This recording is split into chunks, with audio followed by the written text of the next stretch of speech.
Awesome. Well, thank you guys so much for coming out here. My name is Tanner Barris. I'm the president of Minnesota Cannabis College.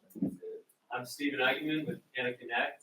We put this event together, not fully knowing Boveda was going to say yes to this, but this is our fourth homegrown class, and we knew we wanted drying and curing to be the fourth part, and we knew Boveda was in our backyard, so we logically thought it was going to happen, and we're so happy with how it's turned out. We've got Brian Rice here tonight from Boveda, Director of R&D, accompanied by Matt Robideau from Raiden Labs, and we're super excited, and it's going to be our best one yet. Yeah, as we were building out this class, we were really thinking, like, who can we turn to teach about drying and curing? And I think we really got, like, the best of the best here in Minnesota and nationally. So thank you guys so much for being here. We're going to stop chit-chattering and just hand it on over to them. But truly, thank you guys so much for coming. Remember to save that bottom ticket. We are going to be doing a giveaway at the end of their whole presentation, so make sure you still got that. But otherwise, truly, thank you all so much for coming, and we'll have some surprises afterwards. So the presentation will go about an hour, and then we'll have a sesh with Stone American opportunity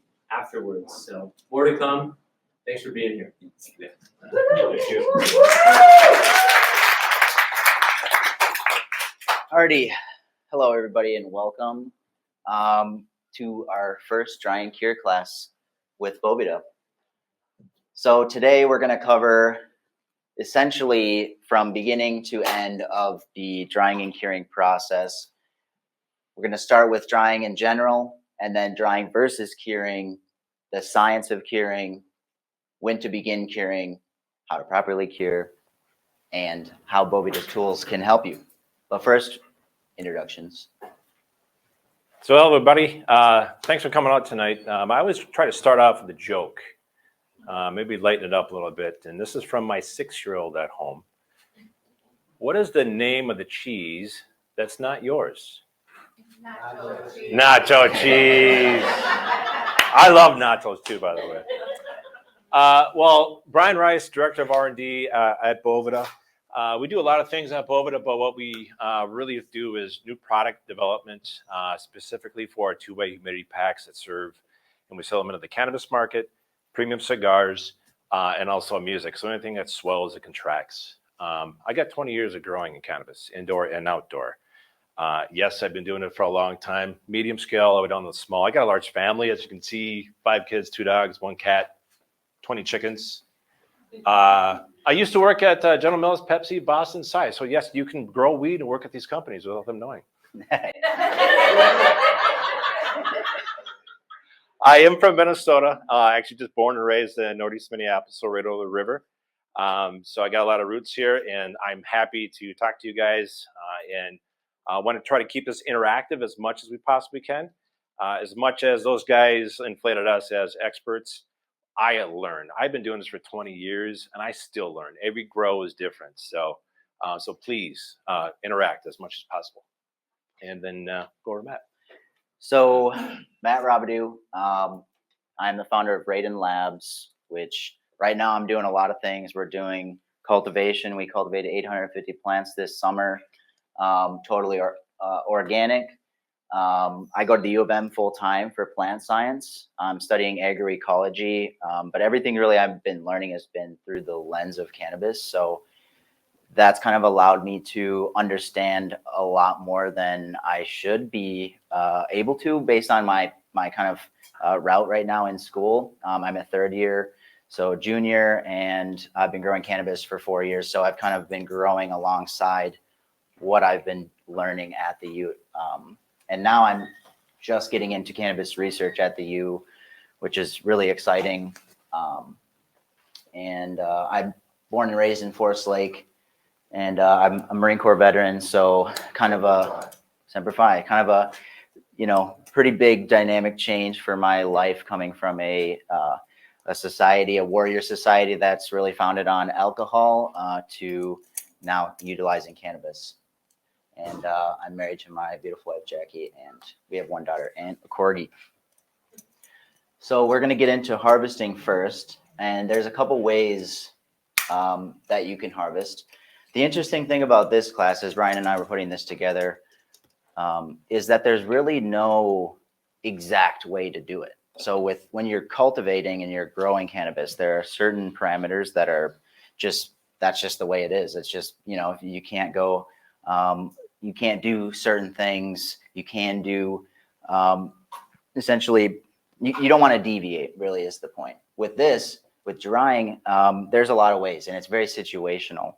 So here I have, this is actually an entire plant, really.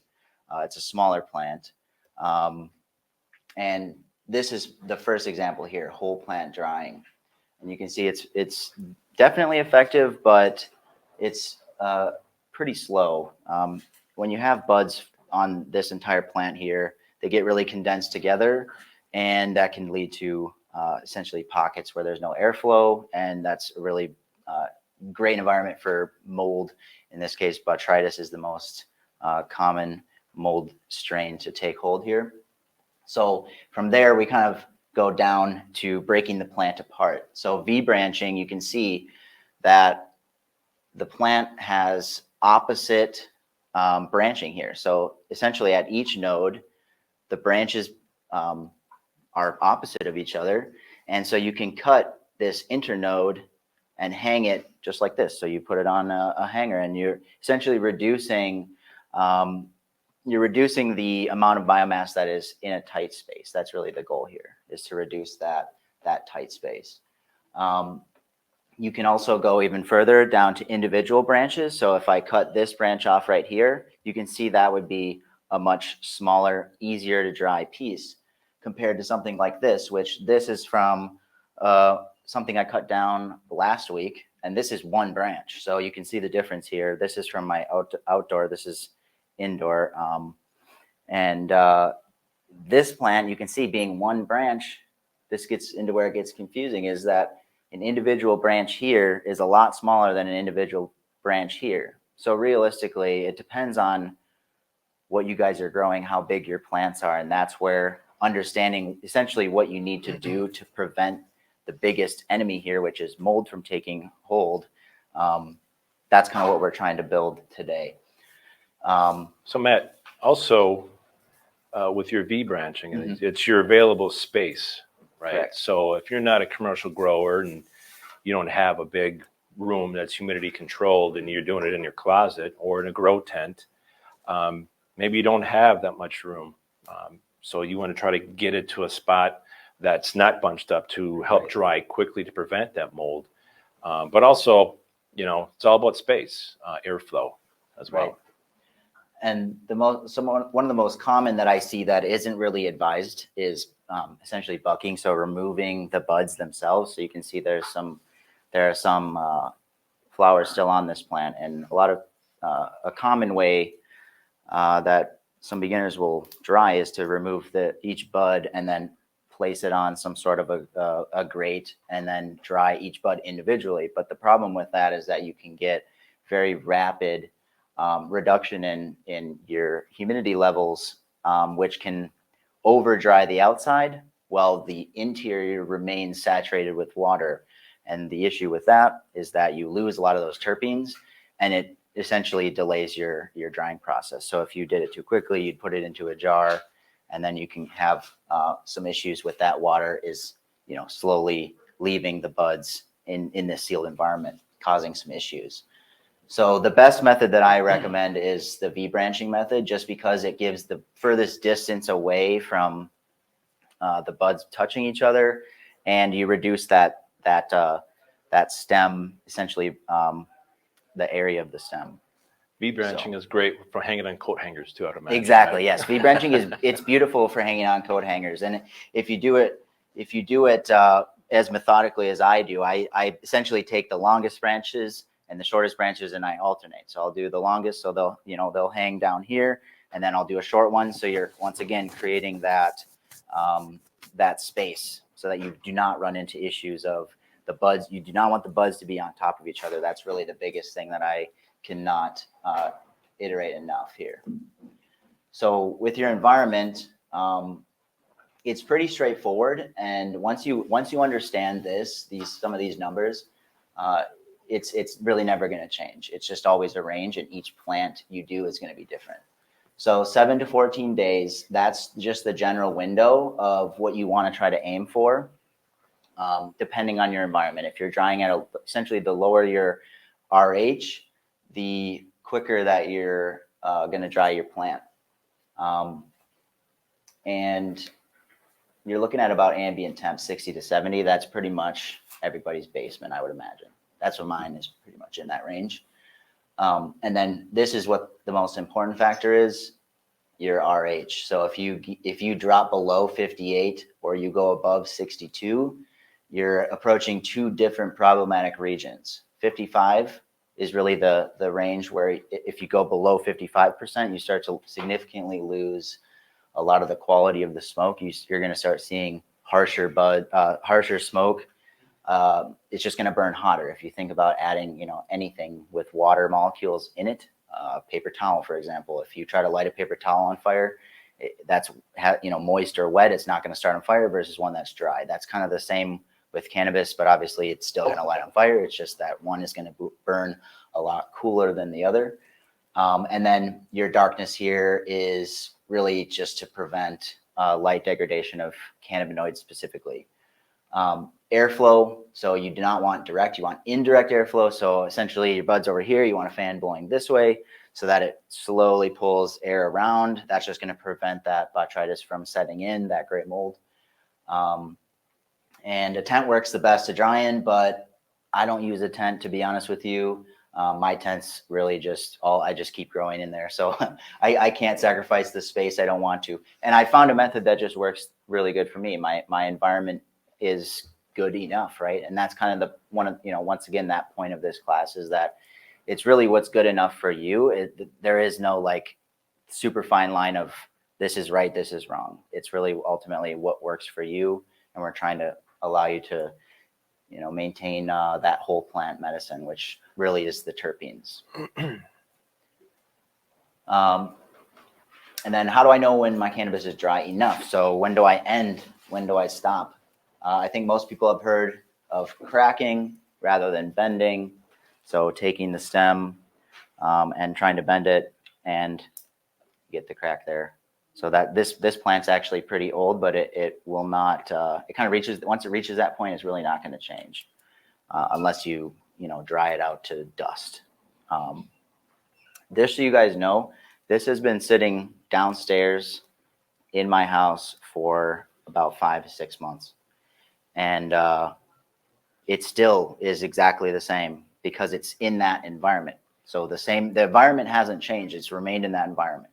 So it's decreasing the RH down, and then whatever your environment is at, if you maintain that, essentially it's going to plateau and move across, and it's not going to go any lower. It's not going to dry out any further. You want your buds to be slightly spongy, but not really crispy at all. So these ones you can see if I pull one off here, I can move it around with my fingers, but it doesn't crumble. That was a leaf. That was not the blood crumbling. But I can roll it around and it kind of aggregates into this bud here. That's a really good dry. However, this has no terpenes left because it was left out. You want the leaves to be crisp. You can see on this one, my example here, you can hear them just from moving them around, but you want these leaves to be essentially crispy where when you squeeze them, they'll break. If you bend these leaf stems right here, they'll get a snap on them as well, so they break right apart. And your smell is going to essentially go down. But a lot of people get worried about that when your smell starts to fade as you're drying. But that's just natural. That's a natural phenomenon. And it'll return. Essentially, as the chlorophyll, sugars, cytoplasm, all that gunk in the cells starts to break down. That kind of starts to overpower the terpenes, and you'll also have a lot of those initial terpenes. I mean, they're going to be lost anyways. You're never going to be able to prevent loss of terpenes while drying unless you're like freeze drying and collecting them or something like that. Like they're always going to be leaving the plant. That's why you can smell them, because they're constantly leaving the plant. And just so you guys know, drying too fast is technically better than drying too slow, because if you dry too slow and your bud molds, you lose everything. If you dry too fast, you're definitely not going to get mold. You're just going to lose your quality. So at the end of the day, if you are, stuck in that predicament where you're like, I don't know if I should keep, letting this dry longer, or if I should lower my RH. If you're worried about mold at all, definitely lower your RH and speed that up. So my question that I think maybe Sure. people are asking is, you mentioned the stem crack. Are we talking this main stem? Are we talking smaller ones, or even closer to the buds? Mm-hmm. Where are we looking? Yeah, so you're looking at more the stems that the buds are on themselves. Obviously, they're going to shift around in size. So like this one is a lot bigger. You don't necessarily have to, bend that at all or anything. But I like to go off of essentially the buds themselves. You can kind of bend it back, and if it has that little snap, that's good. And ideally, you want to go off. See how this branch here is a lot thinner than this one. These are the axillary branches here. So you're going to want to bend these. If it's super big, like you're not going to get that same effect. However, as you can tell here, that the method of simply just bending your stems isn't like a fail-safe method, right? It's very subjective. Like your snap is different than my snap, right? So it's hard to nail that down to an exact science, which is why ultimately, if you maintain your ambient environment at those levels that are desirable, like we said, 58 to 62, you don't necessarily have to worry about that much.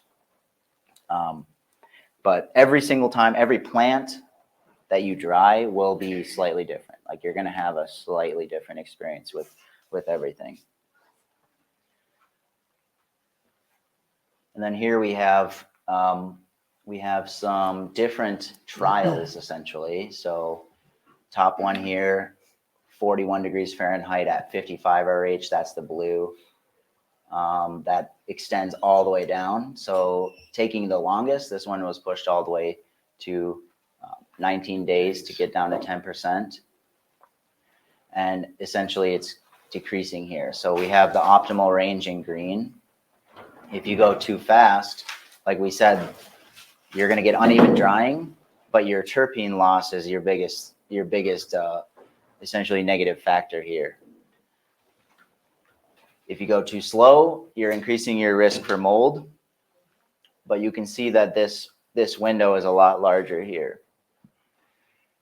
This range, this green box, we had said 7 to 14 days, right? This range here from 7 to 14 is what is subjective based on, or sorry, objective based on your crop. Mm-hmm. So you really need, this is where curing and all that drying is more of an art than simply a just flat science, because you need to be able to look at your plants, touch them, feel them, and get a sense of where they're at. So just touching on the differences between drying and curing. Drying is really aiming to reduce the moisture content within the bud, and overall the biggest goal, once again, is preventing mold. Rapid oxidation is also a very common thing. If you have too high of moisture, that extra water content will essentially start to oxidize and brown your buds.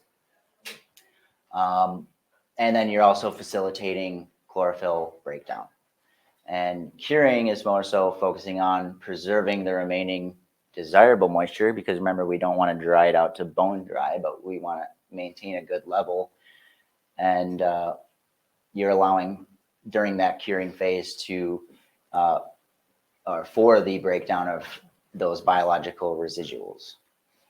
And this is a good way to remember: drying is preparation and curing is preservation. So your curing is essentially your technique on how to make your bud last, how to keep that terpene profile, how to keep that cannabinoid profile intact for as long as you possibly can.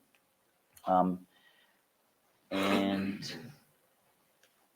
so Yeah, just touching on this again. You can see here, this is some botrytis forming. Has anyone, just a show of hands, has anyone encountered botrytis on their cannabis? Okay. Yes. I think everyone in here has seen botrytis at some point in their lives because it's literally on bread and everything. Everything. So it's everywhere all the time.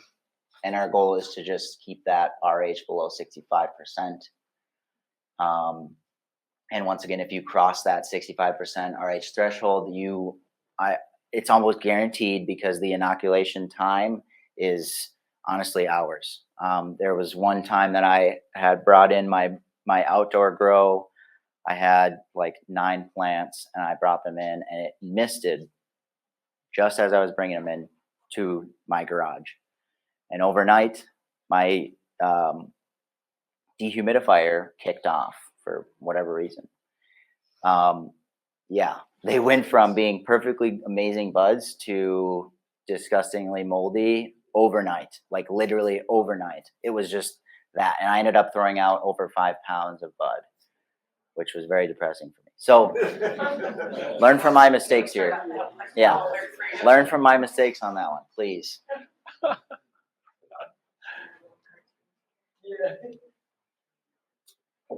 So the point of curing, essentially, properly dried and cured cannabis retains its weight.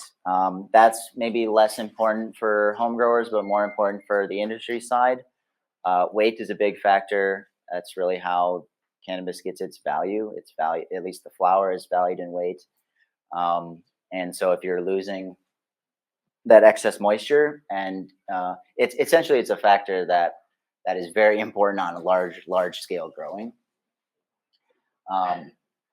And you're preserving your phytochemical profile, cooler smoke, as I mentioned, and improving your taste and smell.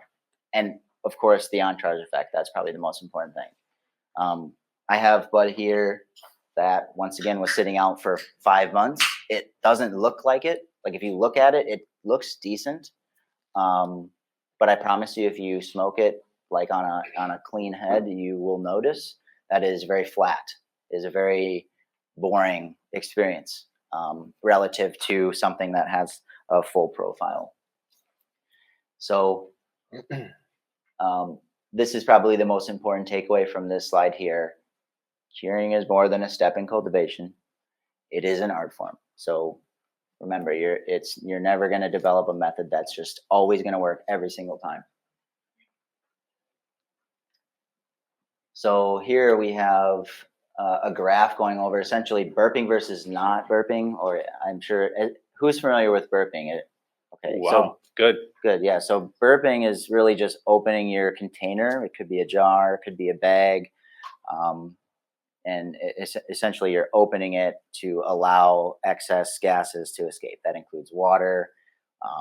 We have a lot of like ethylene, me and Brian were talking about that. There's a lot of gases that escape the plant as it's drying. So burping, if you're going that method, which there's, you don't necessarily have to do that, but this is just showcasing that there's a significant difference in that. Yeah, and this study we did was really interesting. I wanted to understand, hey, what happens if you don't dry fast enough and you throw in your buds into a container and look at it, was that above 65%, right? Above 65 is that mold threshold you don't want to get above. And I thought, okay, well, burp, no burp, what happens? And you can see, I mean, even if you screw up during drying and it's too wet, you go into curing and you burp, it's going to allow that water to just gradually release and get below mold threshold. So there's ways to do this. There's many different ways, but opening and closing a container is one. But I think, we brought it out to 25 days and it got below and it started to dip down around that 5th day, which is good, refreshing the air. What is purge referring to? Purge is, I had a third-party lab do this, so that was their technical name for burp. Yeah, it's just a chemistry term for Purge like, air. Yeah, letting off gases and stuff. Yeah. So same concept as opening the jar. Yeah. I have a quick question, probably more relevant to the slide before it, as a little cannabinoid nerd. When it comes to curing like CBN, it comes from older weed. Mhm. Is there like a certain humidity percentage or something that'd be able to speed it up properly to get more of a CBN content in that bud without over drying or without risking some other damage to the other cannabinoids? That's a great. Because right now, I pretty much just leave my weed sitting out for a couple extra days. I'm like, that one's not cannabinoids, gonna taste like crap, and that one tastes good, but it's gonna be lower in CBN. Interesting. I guess do you have anything on it? I don't. But honestly, I have not. We've tested dry and wet weed, and I have not seen a difference in CBN and some of the cannabinoids. Well, I only came up with that because I was in Michigan the last few years, and the University of Michigan Neurology Department was doing a study on nerves, and I was working with them on that, and that was what they had found was the older the weed, the higher content of CBN. Older, not drier. Yeah, and that's what I was trying to Right, say, right, word yeah. it that way here. Yeah. Either- Yeah, okay, that's what I was Got it. trying to see here, how I could do that. Yeah. I think older weed is going. I mean, the beauty of this plant is you cut it, you change it, and it wants to decompose and go back to Mother Earth, right? So it's constantly changing. I mean, I could test something and tell you exactly what's happening in cannabinoids from day one. A year from now, things have changed dramatically, and especially CBG is going to get you nice and sleepy. But yeah, so this was just a study that we did, just looking at the purge, burp, no burp. Yes. One of the questions, when it does start a little high like that after you're dry, and you want to let a little bit more moisture out quicker in those first couple of days, is there any recommendations rather than just kind of spreading it out for a little while and letting it dry a little bit more? If it's like, say it's in 68, 69, you're almost in that dangerous threshold. Yeah. Honestly, some of the methods I've taken is move them around to different areas of the house. Some people in a pinch will take, if you don't have a desiccant, white rice, throw that in a bag. We keep saying this mold. I mean, you put so much effort and time and energy into growing. You gotta know that mold can happen quick, and you don't want to throw away 5 pounds. So you got to get creative. A brown paper bag sometimes near your heat register. We live in Minnesota. I harvest outdoors, and this is, my heat's kicking on. So if I need to, last couple of weeks we had a bunch of rain. I had to hang drying in the garage. My humidity was going up. I was like, oh shit, my hair. I pulled my hair out if I had some, but I figured it out. So. I guess I had one follow up to your question, then we'll move on to the next ones. So essentially, if you were saying if you want to rapidly increase that, like if you're at that threshold where you're in danger and you want to, yeah. So I was gonna say that's where the Boveda packs are really good because they're, they breathe out, but they also breathe in, so they'll absorb that excess moisture. So having some of those in there would definitely help out with that. Yeah, if you chop the buds. I'm sorry, I thought it was already on your stock. Yeah. Just like spread them out for an hour or two and let them dry a tiny bit at a time. There's a unique thing that the Boveda packs do, and I have some slides on that. It'll help you understand what it does. Yeah, we'll reach that. Yes, yes. Okay, so what are we talking about here? Yeah, so what happens during the purge? There's many things that are happening, but we already talked about one, removal of water content, looking at those drying rates, how fast, how slow you're going. But if you dry too fast, you're going to have those buds on the outside are going to be crunchy, but deep on the inside of that bud structure, there's water that needs to remove out. So curing is the process of allowing that to gradually move out. So you've got a uniform moisture content, or I would say throughout the center of the bud to the exterior. We talked about the gas compounds, those purging, burping. Fresh cut grass, you'll smell that, right? You're letting that escape, because if you don't, it's like putting a chopped onion in your refrigerator. Everything's going to smell like an onion, right? If you don't get rid of that, it's going to stay in your bud, especially those sticky trichomes. Terpene profiles are going to change dramatically. We've seen some monoterpenes decrease and the sesquins increase. If you guys don't know what those are, the sesquins are kind of like the supporting cast, right? It's not the main 7, 8 monoterpenes that give you limonene and myrcene. The sesquins are starting to now meld over time as you're curing, right? So kind of like a fine wine. I grow and I also make wine, red wine. Same thing. So when I bottle, I'm sipping that wine at least more than I should. But over time, it's going to change. It mellows out. The flavors change. And when it's at its peak, I'm in. I'm throwing parties and people drink my wine. Hopefully, they don't smoke my weed. And then there's some other things here, right? The smoke. We're all going to sample this, right? I mean, it's your grow, it's your cannabis. You want to smoke it. So it's a quality. Things are changing. Carbohydrates, some acids, pH, a lot of chemical stuff that we know that's happening. But there's a lot of things that you're maturing that from a curing standpoint. All right, so we talk about water. Yeast and mold is on everything. It's just on a dormant state. You put that in a happy environment, it'll grow, it'll proliferate and grow very quickly. And the reason why is there are two types of waters that we're trying to control to prevent that from happening. And one is free water, and the other one is bound water. The free water can be easily extracted, and it's free water. It can be easily extracted. If I had a sponge that was wet, I got dry ones, but a sponge, I dip this in water, and if the water was dripping off it, that would represent that free water. On a cellular structure here, it leaves and can come back in very quickly. The other side of this is that bound water. If I squeeze this wet sponge with all the water, it would still feel damp. That's bound water. Water you can't get out without using heat, a desiccation area, or pressing, mechanical pressing, right? That's that water that we're talking about when you're curing your lung, that bound water to come out. Drying, free water is gone. We're eliminating mold. Bound water is curing. Allow it to just kind of gradually come out and get a good smoke. If you combine those two together, free water, bound water, you get the total moisture content. So if you are a grower or a company that you send your sample in, they're going to come back and give you a % of water by total weight. That's essentially just drying the weed down and letting you know, hey, that 1 gram, 0.8 of that gram is water. That's the combination of those two. It's just a quantitative amount.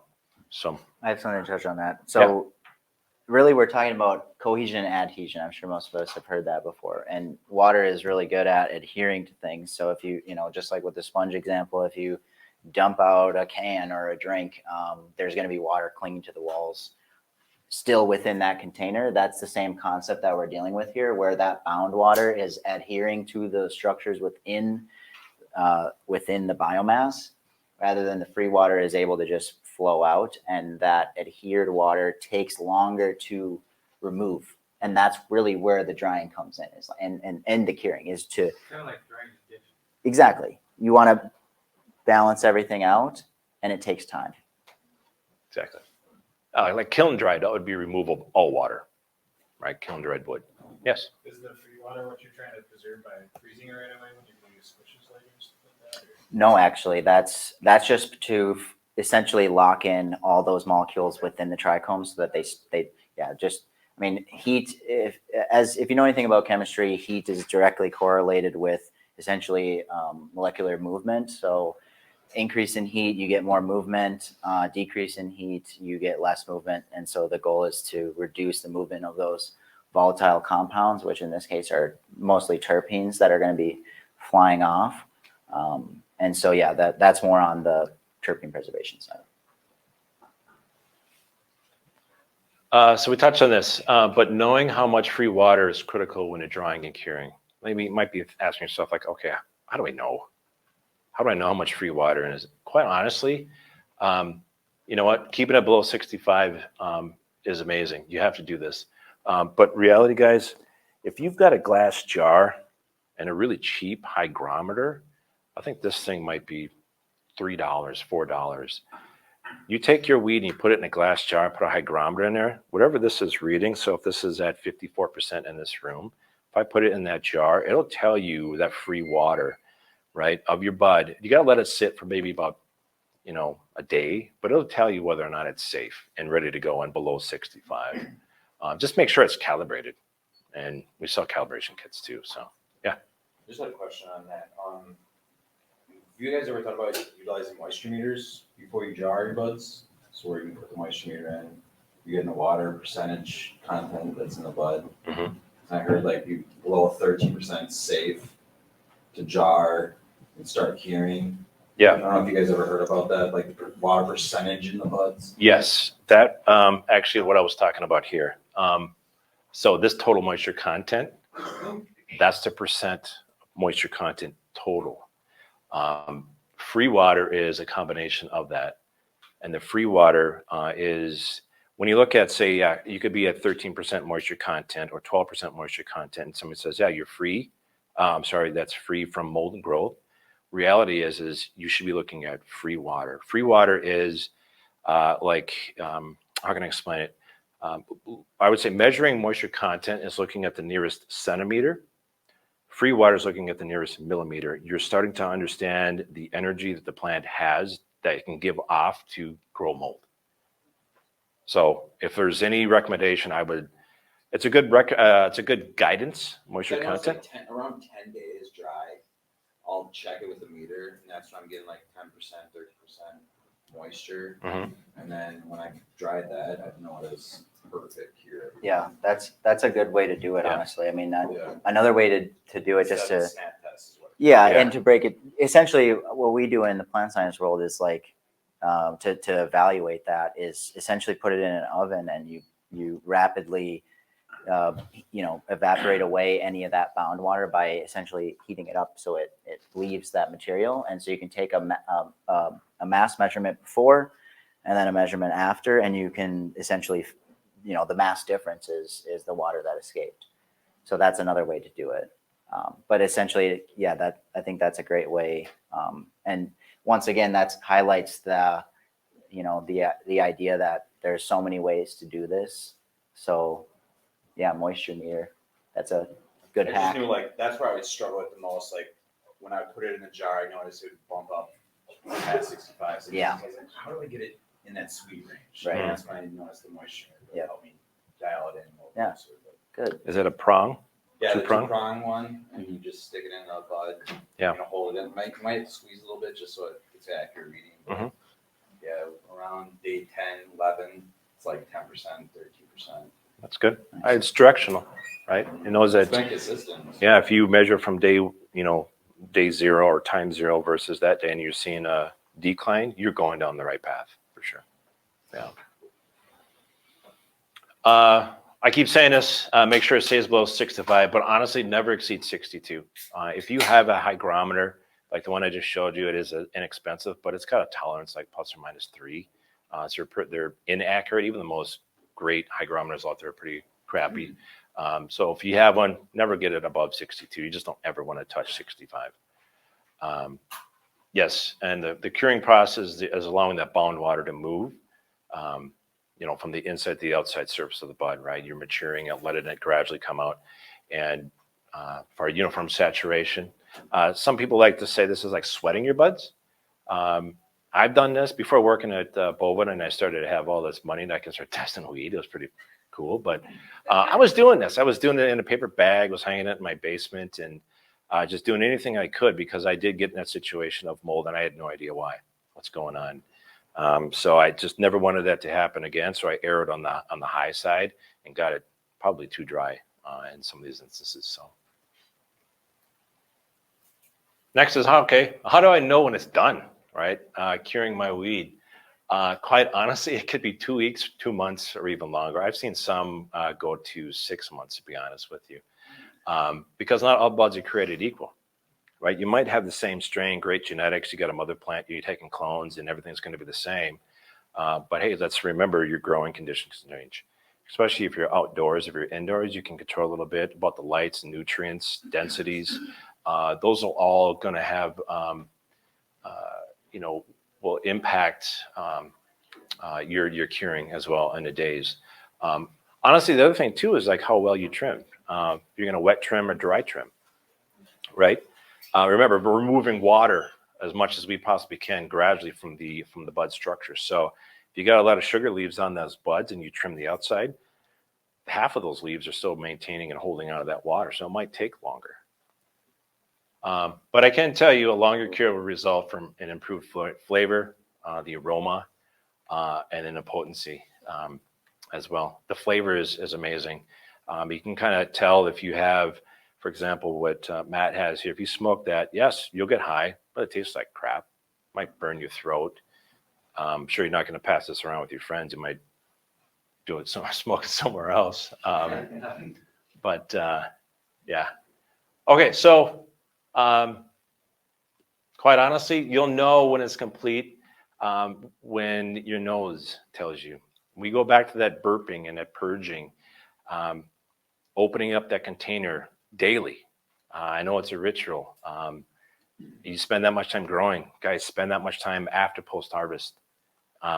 You'll be amazed at what will happen. Because in the beginning, you're going to smell in that container as it's, now we're off the stem, we got buds in those containers. You're going to smell a very strong, predominant fresh grass smell, right? The intensity level of that grass smell is going to be here, but the intensity of the terpenes are down here. You can smell them, they're going to be muted. Over the time, as you're constantly burping, you're flushing that water, releasing gases. What's going to happen over time is they're going to flip. And all of a sudden, you're going to open that jar up one day, and it's going to be that skunk ass that you love. But I recommend doing this too. Smoke some along the journey, because I'm using my nose. Who knows? You know, as it's curing, that potency is changing as well. All those cannabinoids are changing. Terpene profiles are changing. So maybe it gets to a point after 2 weeks, some of the grass smell is there. Smoke it. Try it. Why not? Who knows? Maybe you'll like it. Maybe that's where you want to stop it.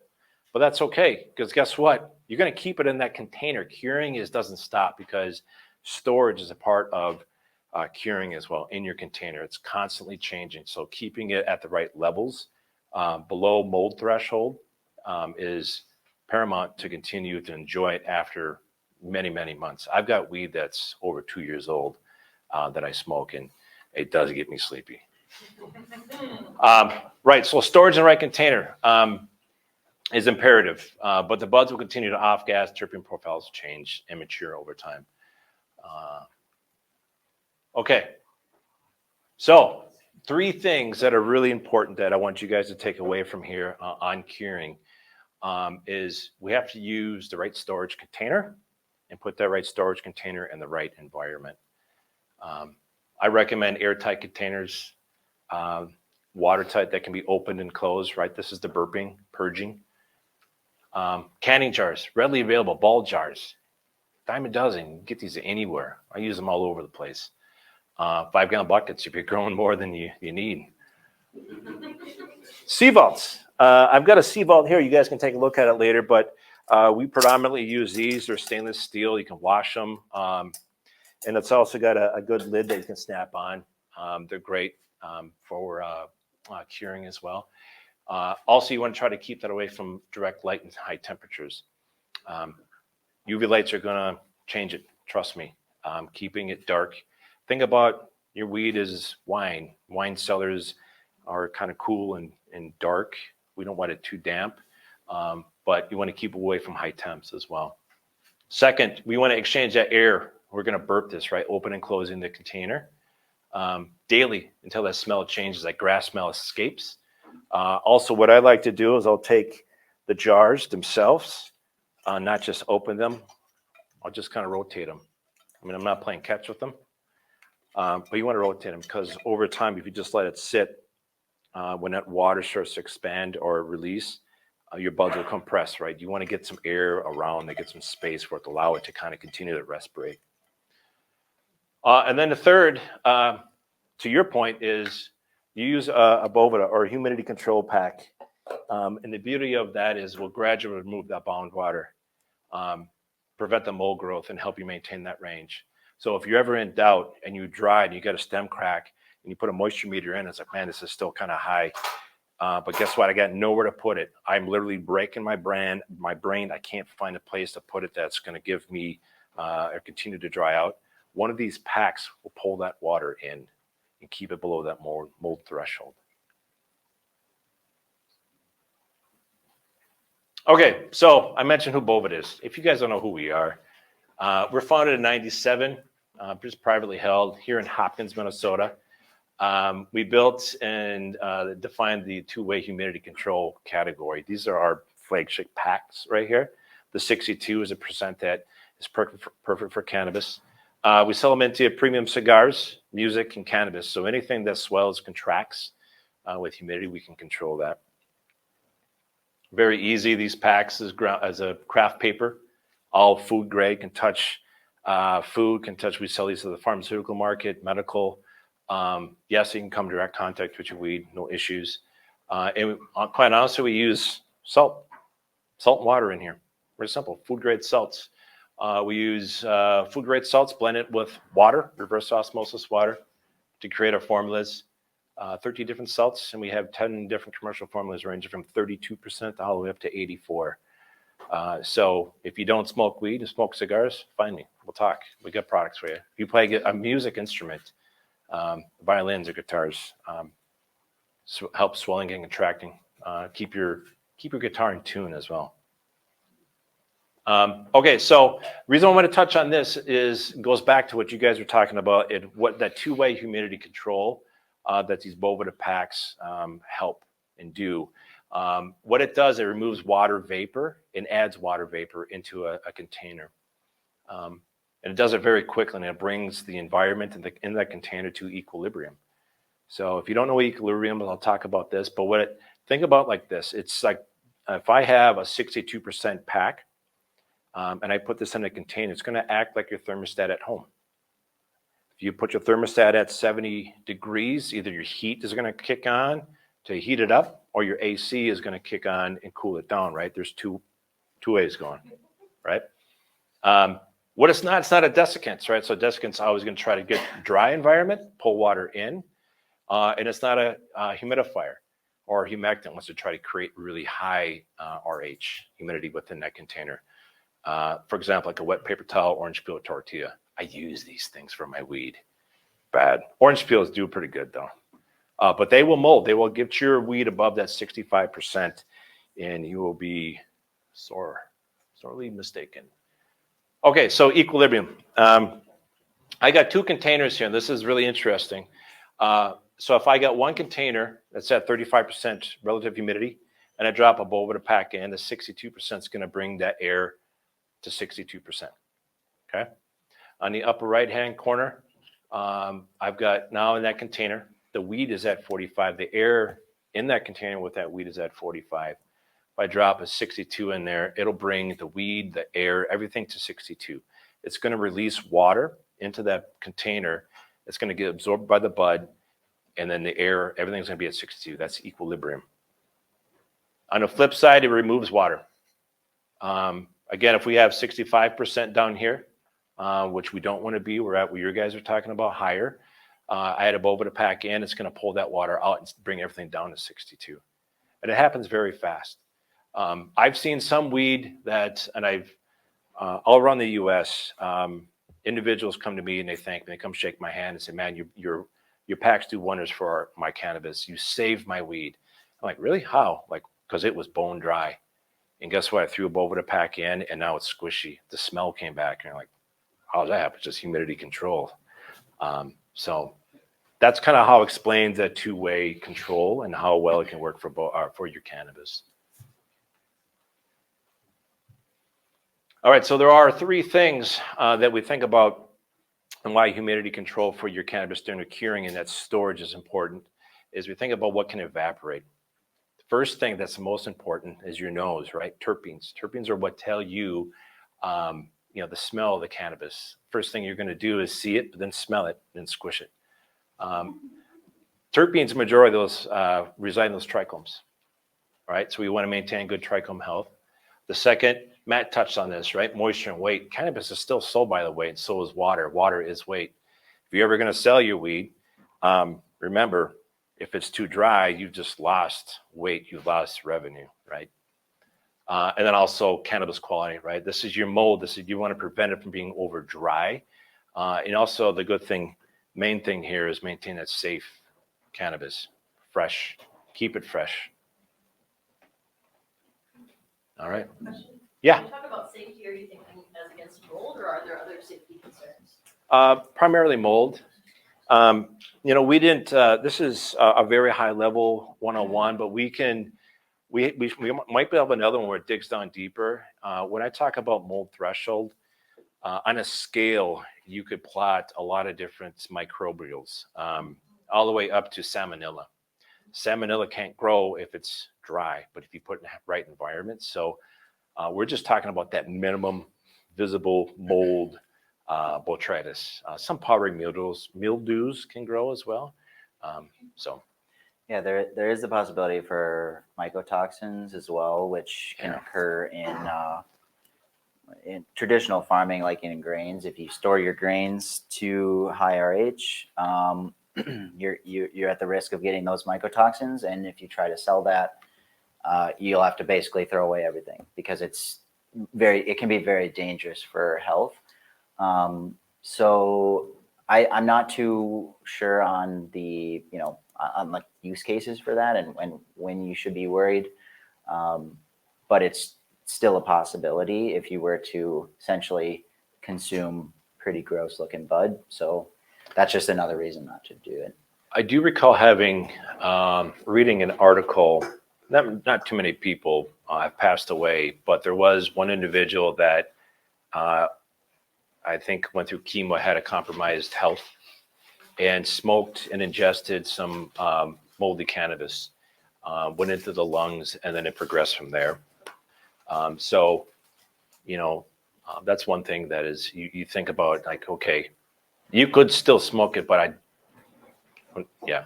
Yeah, it's not like an instant. I mean, as long as it's just botrytis, it's not going to instantly kill you, or it won't have any,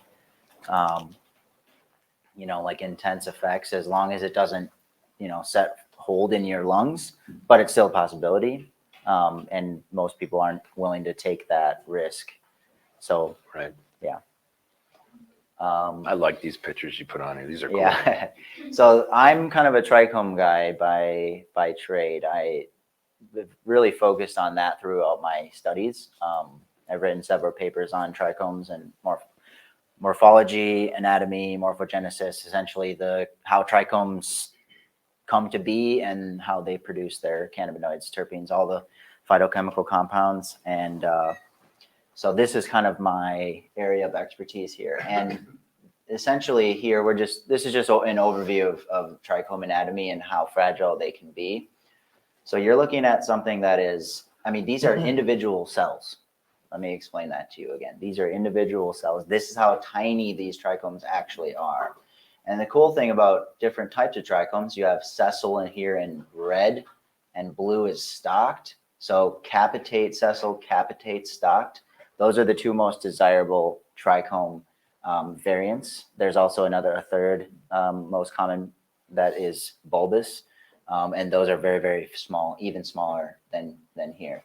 And the cool thing is they fluoresce in different colors. So when you evaluate trichome density, you can actually look at how they fluoresce and understand what essentially ratio there are of stalked to sessile. And sessile have actually 8 of these basal cells here. So they'll have 8 of these versus stalked will have between 10 and I think they can have up to 16. There's a pretty wide range. So they fluoresce differently since everything interacts with light differently. They put off a different wavelength, and so you can evaluate the different trichomes. These are what when you look at a bud and you can see the trichomes on the bud itself, you're looking at stalked. Sessile are smaller and they're kind of hard to see. Bulbous are almost invisible to the naked eye if you're just looking at a bud. If you zoom in, you can start to see them. They almost look like little pimples or something on the tissue of the leaf, and they really don't have a stalk at all. So they're just literally a bulb that's just sitting there on the leaf tissue. And these secretory cells here are what really produce all the phytochemical compounds. There's over 1,000 phytochemical compounds that can be produced in cannabis, which is incredible. There's literally no other plant that has that in depth of a phytochemical composition. So when these cells are producing all these compounds, as you can imagine, it's kind of maintaining that equilibrium, same concept as before, but those terpenes are escaping. constantly. That's why you can smell cannabis, amongst other things. The skunky smell is actually from volatile sulfur compounds called VSCs, and so that's why you can smell this bud, and you won't get any terpene smells. Like if you know your terpenes, you will not smell any terpenes in this. If you do, let me know, because it shouldn't. But you will smell those sulfur compounds, which are just really embedded in the plant. And yeah, go ahead. So the gases that are released when you're in the drying and the curing stage, are they coming from they're not coming from the dry cones or No. from other areas in the plant? Correct, yeah. And once all that's gone, then the smells from those are gonna take over. Correct, yeah, that's exactly. And that's why when you get that kind of grassy smell, that's actually that chlorophyll breaking down and emitting that smell, which is why it kind of overpowers. And then you have the flip where then all of a sudden you don't smell any of that grass smell anymore, and you just smell the really good bud. So yeah, this is my favorite thing to talk about. I love looking at these, and the cool thing is that we're truly on the front line of this research. Like there is so much more to look into within trichomes and how they work, which is kind of why I picked that as what I really want to dive into, and what I'm interested in is just there's so much more really, really useful information to be discovered. And would you agree that, the trichomes, almost 99% of all medicinal properties are right square here. Yeah, 100%. That's kind of the point is, ultimately, like when I say I'm a trichome farmer, like that means that I'm growing these. I don't care if your bud is denser than mine. That doesn't matter. Like at the end of the day, what we learned from the legacy market through who knows, whoever set those precedents of, I like to describe it as somebody somewhere vacuum packed bud and then told people that vacuum packed bud was the best bud, which doesn't make sense because it vacuum packs when you get compaction, which breaks open these very, very fragile trichome heads. And now you're basically hemorrhaging all those chemical compounds out. And so yeah, I personally, some of the best bud that I've ever smoked, and this is multiple cases, has been more loose bud, because if you think about it, you have two leaves here, and this is natural leaf spacing versus when you compress it or increase the density, whether that's from artificially doing that through compaction or if it's from breeding genetically for denser bud, you're not going to get this growth looking that beautifully when the biomass is pressed up against each other. It just can't happen. So that's a a thought that has been kicked around in the industry for the last few years, and is really kind of just now starting to surface as a very important aspect of cannabis cultivation. Yes. How do you feel about trimming machines, since they pretty much destroy the trichome? Yeah, that's a hard thing. If you're going for, that's I guess a simple answer is that's the difference between craft cannabis and just your average cannabis that you get. The hand trim is like the delicacy that you need to put forth into handling these plants is very real. If you're throwing your bud around, even in the bag, like I have this curse that I can empathize with the plant, and every time I touch it, I swear it's like I'm like, oh God, I just probably blew open the crap ton of trichomes, and it's just, it bothers me. So yeah, you gotta be very careful with them, and that's the beauty of hand trimming, is that you really can maximize that effect. So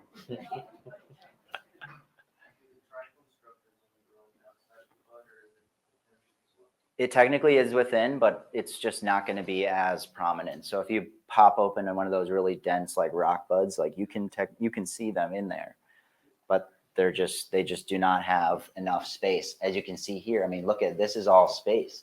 Like this if this material, this is the plant material. If this plant material was, if you essentially flip this and press them together, what space do you have left to have this protruding? There is none. Yeah, technically, yeah. And especially if you're looking and doing any sort of solventless processing or anything where you're trying to extract those heads, yeah, you want as much surface area as possible. You do not want dense brick nugs. I mean, anyone who's taken a geometry class knows that a structure with a bunch of, lines in it is going to have a lot more surface area than something that's just flat and round.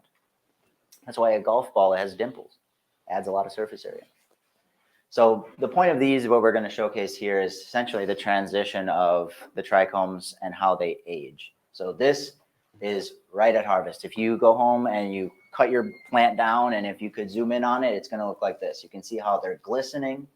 That's from that terpene. Terpenes are very shiny. If you've ever seen them, they have a very glistening look to them. So you can see how there's constant evaporation going on.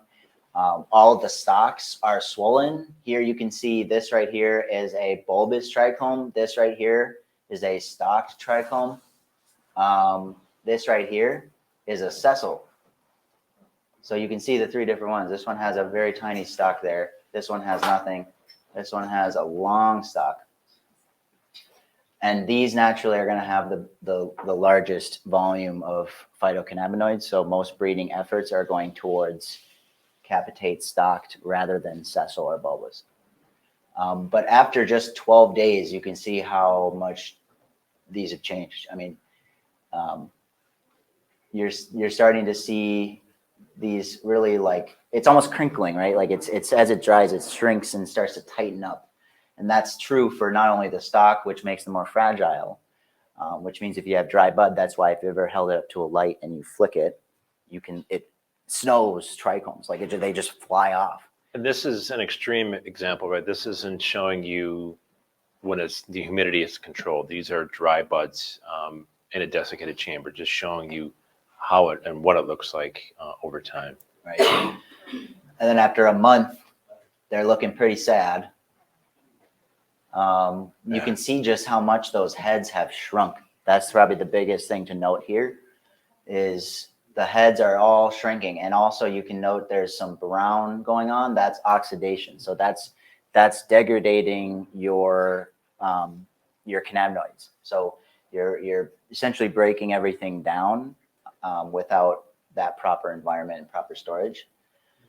And 2 months, it's dry ass weed there. Yeah, it's pretty bad. This is pretty much what this should look like. Like the 6 months, like it's completely gone, and it's pretty much at that point. I mean, you're talking beef jerky. Like it's gonna be dry and there's really not much left to it. And yeah, very, very undesirable, both in terms of the looks and the experience. So if that was an extreme case of evaporation, when you have trichomes in just in a bad environment, right? This is kind of an animated view of what's really happening, right? You're seeing water, you're seeing terpenes evaporate off that trichome head, the bulbous head. Some cannabinoids are changing there too, but the majority of things that are happening is that water and terpenes are leaving constantly without proper humidity control. But it can be prevented when you have those stored at the right level within that 55 to 62%. A unique thing that happens in your storage container after curing is a monolayer of water, really thin layer of water starts to coat that waxy trichome head. And this is just kind of an illustration of what my marketing team is able to do for me. Is you're seeing it building and building, and that evaporation slows down. So think about when you're curing and you have the container and you're smelling that change between the grass smells leaving and the terpenes are starting to rise. When this starts to happen, you're stopping evaporation. You're stopping that smell when you open that container. It won't be as strong anymore. That's because that vapor pressure that's in there is keeping it down, creating this mono layer of water over the trichome head. I like to tell people, it's like, hey, you put a helmet on it to protect that bad boy until you smoke it. And then the market say, no, it's a terpene shield. Okay, so remember, this is just a pure water that's coming off of the water vapor within the Boveda packs with humidity control. and it significantly reduces the terpene loss. But it doesn't come without a little bit of a sacrifice, which I just mentioned. And what happens is that you won't get that smell when you open that container, that smell of terpenes right in your face. And that's because it's still within the trichomes. When I noticed that, I thought to myself, what's going on? And people were saying to us, hey, your Boveda packs are stealing the terpenes. I'm scratching my bald head thinking to myself, like, how does that happen? A humidity control pack that just removes water vapor is stealing this. So we did some tests, and the packs didn't show anything in them. A little bit was on the paper, but it's the same thing as like any cannabis container would still smell like terpenes. But what we started to understand is that we did a really unique test with the St. Croix Sensory company over here. And what they do is they measure the intensity levels of, believe it or not, garbage and garbage bags. They work for the EPA. So I said, I'm going to send them some weed and see what they can do. And so what we did is we got a smell intensity, and we started to increase in different levels of humidity. On a whole bud, unground, the smell intensity was very low, and it got actually lower as we got down to 62%. And then I said, okay, I want you guys to then grind it and smell it. And what happened was really unique. This ground bud had almost a 20 times more smell increase the higher we got on the relative humidity. So the more moisture in there. So I was like, wow, that's interesting. And I thought to myself, wait a minute. It's very similar to like an orange, right? Kind of smells like an orange. But man, if I start to really dig into this, wow. Okay, now my fingers will smell like an orange for the rest of the night. So it's a very similar process that's happening, right? If I kept this in a really good storage container, all the terpenes that are actually in this orange are there until I'm ready to use it. So it's just like kind of a natural package that's being developed here. Just a quick one. I wanted you guys to just see kind of all the studies we've done across the U.S., 150 samples. We went to a lot of different dispensaries to figure out how bad evaporation is around the U.S. and into Canada. That's that monolayer range, right? That 55 to 65. A lot of them down there, that's that mold threshold. 80% of these are below 55. 85. And they're all in different types of packages, paper tubes, which are horrible, right? That's no barrier. Some were in glass jars, still didn't have. So you got to think about this as an example of, these are large companies, large LPs who are doing this. You could do it differently and do it a little bit more fine-tuned and get some quality built into your own cannabis. So again, everything drives back to the trichomes. All right, we're drying, we're curing. We're trying to keep these trichomes from getting brittle and fragile. Keep it hydrated. It's going to be healthy and hydrated. That's a bad trichome. Good one on the right. Okay, so 3 things around these terpenes is, listen, the absence of that terpene smell in your container is good. It's a really good sign. That means humidity control is put in place. That monolayer water has been created, and it's going to keep your trichomes hydrated, flexible, and also prevents the oxidization that Matt showed you on those previous slides. And that's it, folks. Thank you.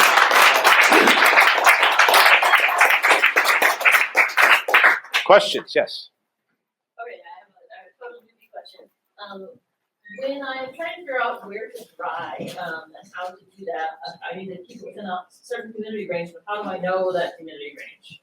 What is the thing that I need to buy? Hygrometer. A hygrometer, that same thing? Okay. Yep. Yep. Yeah. Hygrometer. Sometimes your thermostats in your house. Are we out of time, guys? We got a couple more minutes for questions. Good. Okay. Oh. Definitely a hygrometer. Sometimes your thermostat at home has built-in hygrometer to tell you that it's what's in your house. But these are pretty inexpensive. You could purchase as well. You can dry with you get an inkbird, hook that up to a fan or a carbon filter fan and extract excess moisture out. You're talking from experience. I like that. An inkbird. Yeah. That's awesome. Automated, right?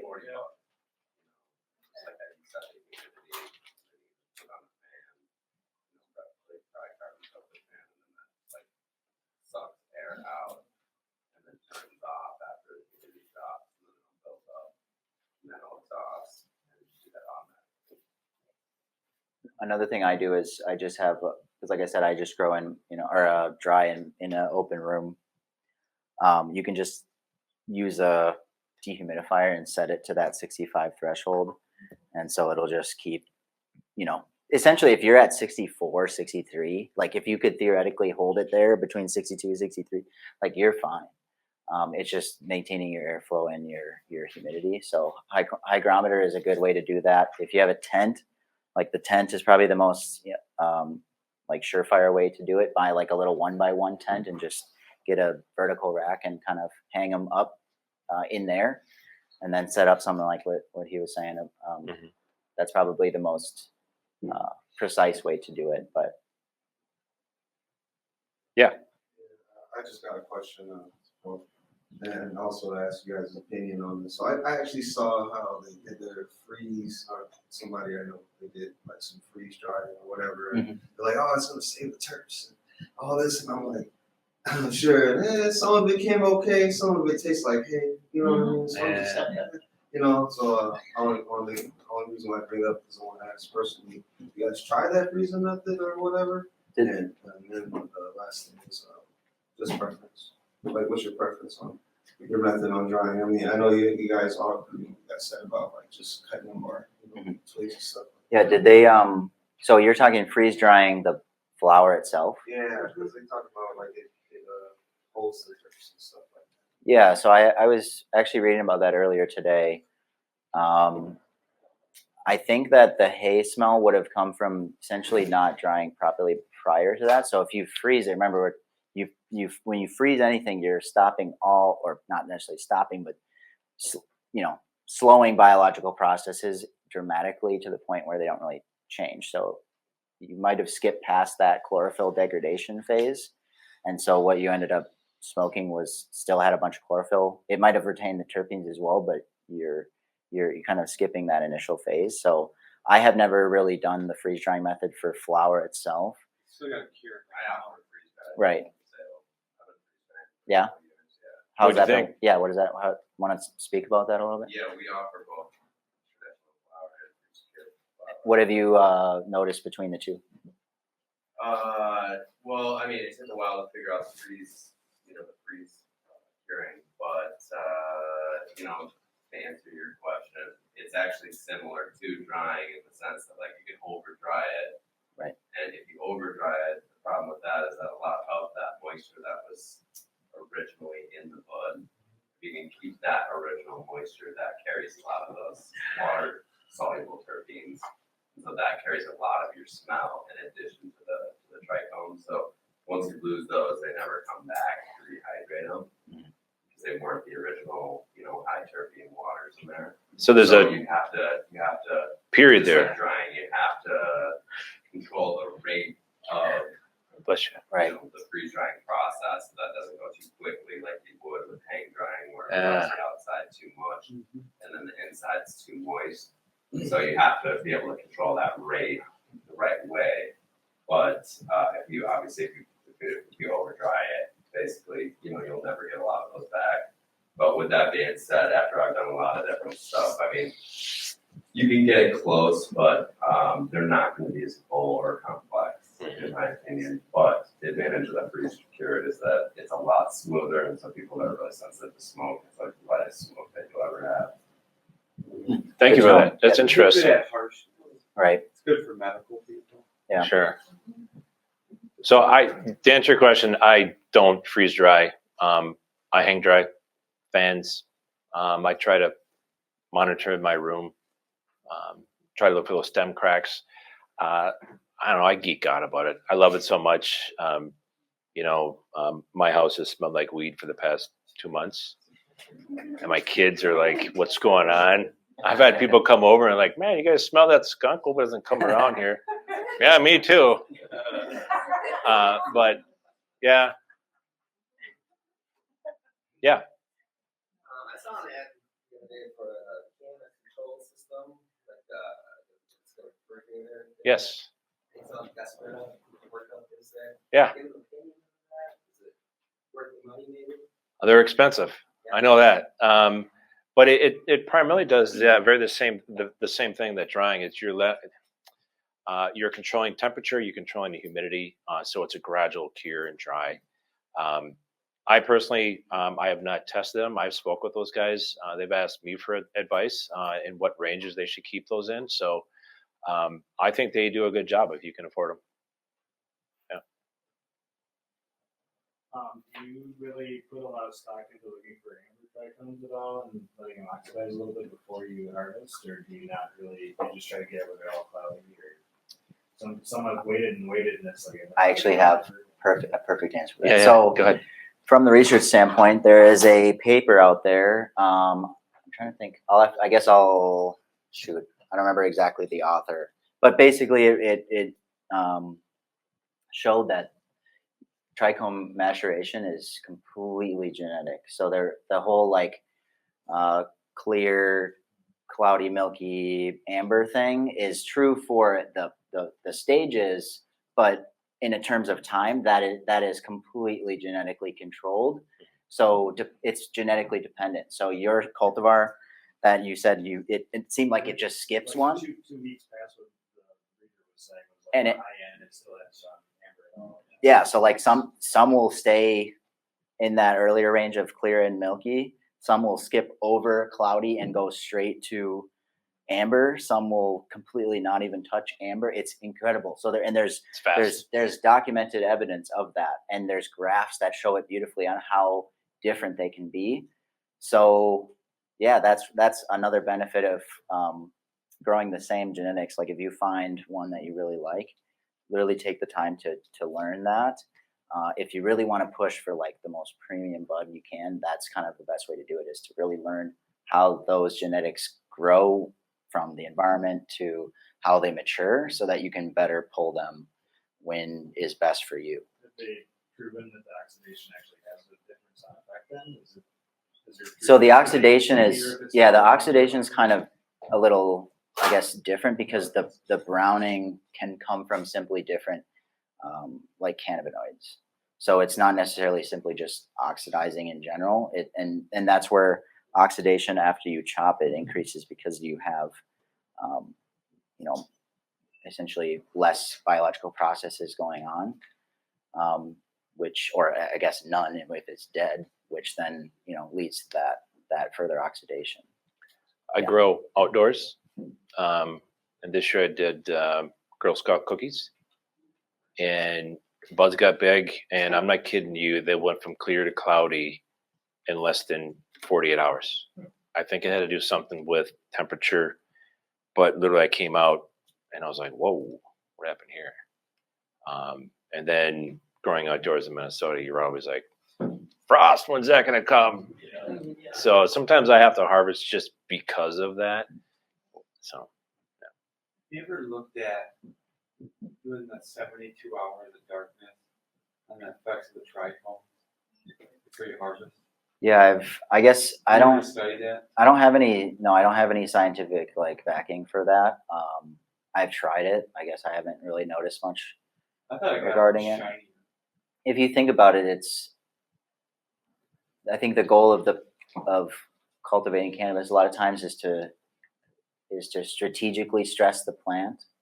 So I think that's kind of where the backing comes from, that, or where the ideology comes from, is, the plant likes light. Let's give it no light right before we chop it and see it's going to be like confused.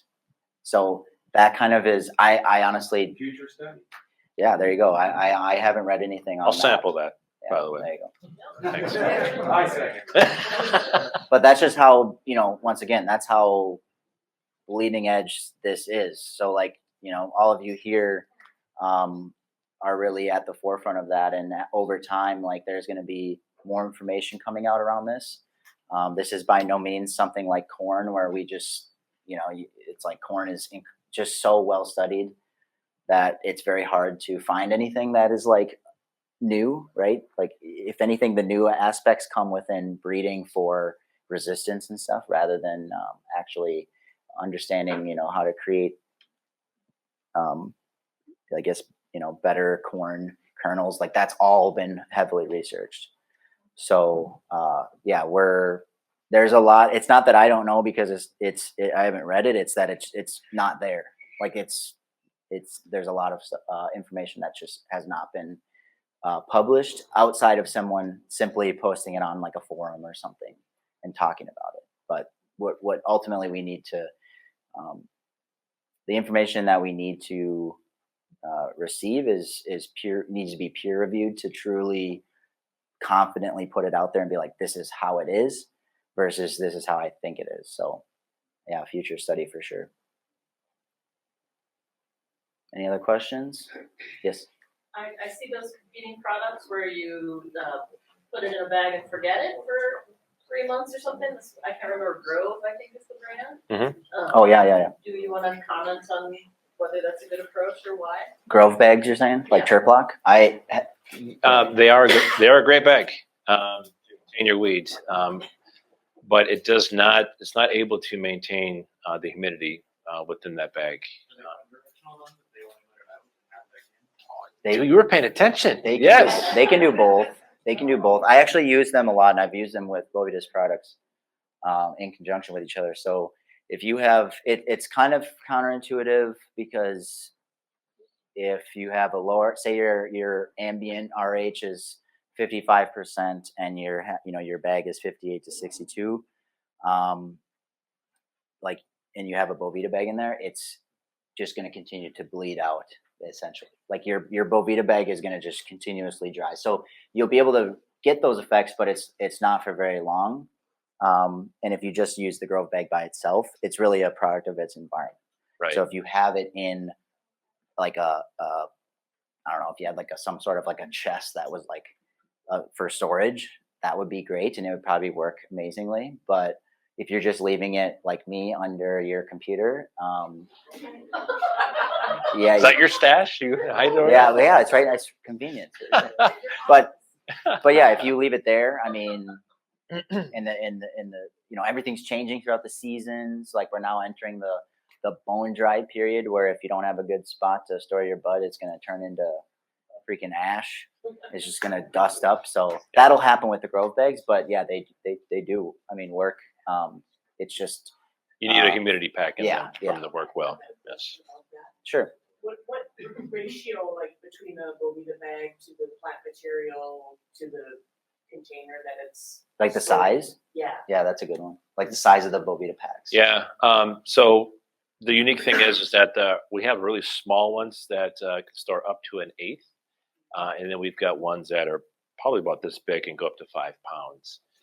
So we not necessarily can control the container, but we know how much water the weed will take on. So then we have packs for that. But find me afterwards. I can definitely point you in the right direction for what sizes you need. Yeah. Yes, you are. Is there a way to know how when they're kind of too saturated or too dried out to not really work anymore? Like The Boveda packs, Crunchy. they get really rock hard crunchy. You'll be like, you'll pull it out. It'll be like a card. Like a Like wafer. It depends upon your container. So, I mean, these sea vaults or glass jars, if left unopened, could last for six months up to a year. But if you're constantly opening, refreshing that air, it's going to speed it up. So on average, you could expect to get a month to maybe 2 months if you're dipping into your stash a lot. That's my last piece of advice is if you guys harvest a bunch of bud, and you're looking to store it for a long term, like it's best to put it, kind of have 2 separate environments. One, kind of your larger stash for a longer period of time, even like multiple smaller bags that you could even ideally like seal it up. So you don't have to vacuum pack it, but just essentially seal that top, like on the Grove bags or anything. You can seal that up, and then you leave those aside with the Boveda pack in there, and they'll be good for a long time. And then you have your smaller pack that you're kind of digging through. So yeah, you kind of want to spread it out. But yeah, thank you everybody so much. That was an awesome appreciate it. session. Thank you.